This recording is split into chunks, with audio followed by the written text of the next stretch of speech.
What's up, guys? Welcome back to the Barefoot Garage, and today it's all about the powertrain and fuel system on the boat truck. So we hunted for a long time to find this truck to get this specific engine. It's really something we wanted. It would work well for this. So let's pop this hood open and take a look. The nice thing about having a free boat, it's real easy to make a hood for your custom boat truck. So I'm gonna grab you guys and let's go over and take a look at what's in here. Best thing about this truck, the one, the only, the Ford 300 straight six. These are legendary engines. I've had one before and I've had a lot of different successes with it. They're just known for reliability. They've got extra main bearings. They've got a gear-driven cam, so it's super reliable, and they're just rock simple. So this one had stock one barrel, all that kind of stuff. It was 86, so it was the very last year they carbureted these motors.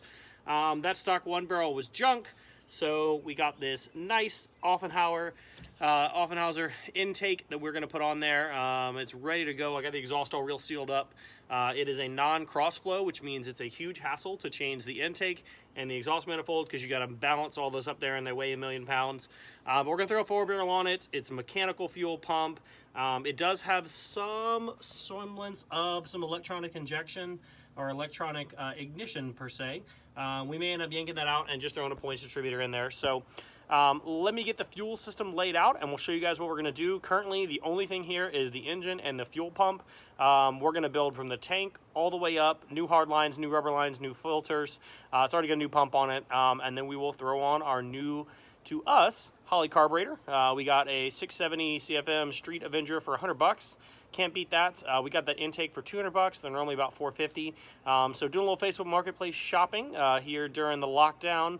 Got those a couple weeks ago before the stay-at-home happened. So got plenty of speed parts to put on our engine, and should make plenty of sauce for what we're doing for something like this. So let's head over and we'll take a look at the fuel system.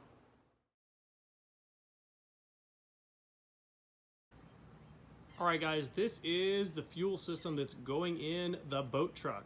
We're gonna start at the back. We got a mix of old and new stuff here. We're trying to replace all the components that need to be, but using used parts and reusing stuff where we can. So starting out back here, this is the aluminum tank that came out of the boat. It is enormous. It is 31 gallons. It's got a fill here that will fill right in the back of the boat, just like stock. And we're running a returnless system, so it's literally just a barb coming out. We're going to some rubber line. I am going to run a filter back here because I want to be able to see if the fuel's coming out. We will enter some 3/8 hard line. I got about 9 feet of hard line. I hope that's enough to make it from the pump all the way back from the tank up to mechanical pump. They already have a new mechanical pump on the engine. Super cheap. One of the best things about these engines is the parts are very inexpensive. And then we're going to take a small hard line, come up and over the engine just because I don't want to worry about rubber line going in there. Come into a barb, and then we will go into rubber one more time. I would like a filter, both pre and post pump. I've had too many issues with bad filters and crap like that. That's going to go into our sweet little Mr. Gasket setup here for the good stuff. Beautiful 670 CFM vacuum secondary Street Avenger 4-barrel. So this is way plenty of carburetor for this engine. It's an electric choke. We probably won't even hook that up. We're down here in Florida, so it's not that big a deal. We are going to try to plumb a snorkel out of this, so I don't know if I'll buy an air cleaner or buy an air hat or build something so we can plumb the air box in, either to come up into the dash, or we'll come up above the windshield like a traditional snorkel would. So that is what we're working with. It's going to take a little time because we're going to get the tank in, start bending up some hard lines. We do not have a water pump in the truck right now. All of our shipping stuff is super slow, but should have enough if we can get the fuel in there to get this thing started.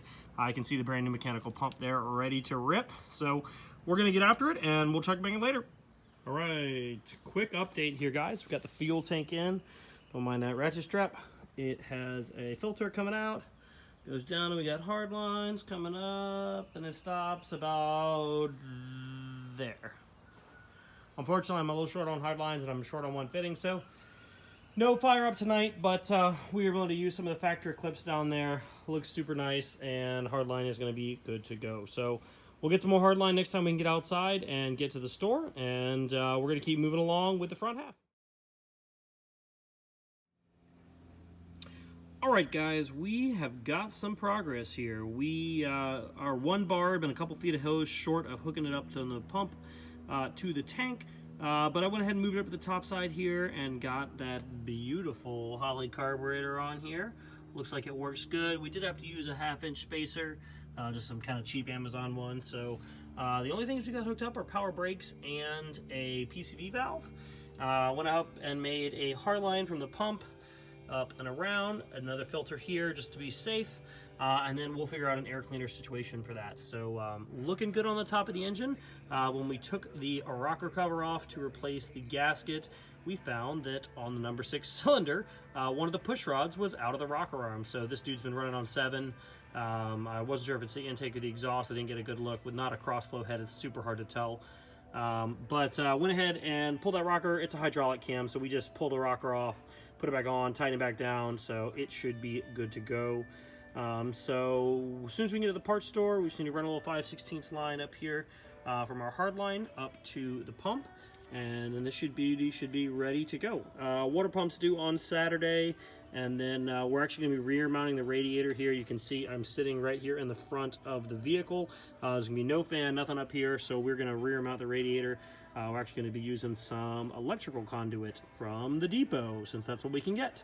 We're going to probably bend that to go down the inside, and then we'll go ahead and mount the radiator back there in the back, put a little electric pusher fan on it, something like that. So if you're interested, stay tuned. We got a lot more coming at you. I'm going to figure out the cooling system, and then we'll be going up for our first fire up and making it go from there.